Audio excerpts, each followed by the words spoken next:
มือนี้มาตามคำขอพี่น้องสำหรับ2คอมเมนต์นี้พี่น้องคอยน้องที่ช่องเมกเพิ่นว่าแต่ว่าสิห้องเป็นเสียงสดเด้อพี่น้องเด้อถ้ามีดนตรีเดียวมันสิไปติดลิขสิทธิ์เพิ่นพี่น้องสาวลาวไต้เฮ็ดบาปหัวใจของอายแทนสัญญาที่ด่านตมช่องเมกว่ารอบ่มีค่าลางานเมื่อบ้านปากเสคราวนั้นนัดวันกลับมาทิ้งบ่าวอุบลคนคอยสัญญาสิเป็นบ้าทำใจกระดนพ่อได้ที่ผูกหัวใจเฮาไว้ด้วยกันสาวลาวข้ามมาทำงานที่ร้านอาหารได้เคียงไกลคือลืมไว้แท้ไปแล้วบ่แค่บ่โทร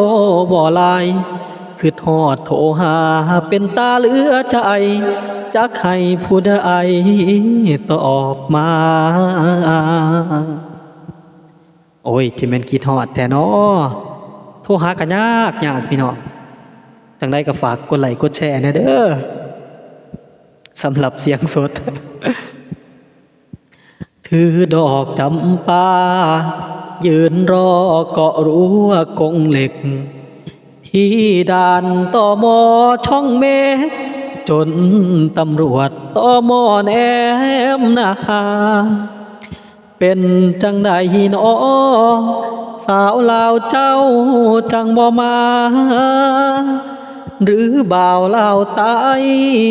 จูงเข้าพาควันแล้วนาจึงลบจึงลืมสัญญาจนลืมไปว่าเคยเป็นแฟนใครสาวลาวตายเฮ็ดบาปหัวใจของอายแท้เด้คือโทษผู้สาวปากเซเฮ็ดจังใดเด้สิลืมได้ไทยลาวเต็มที่เปิดAECติดต่อกันง่ายแต่เป็นหยังสัญญาณหัวใจ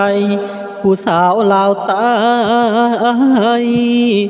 จังหายอายรอ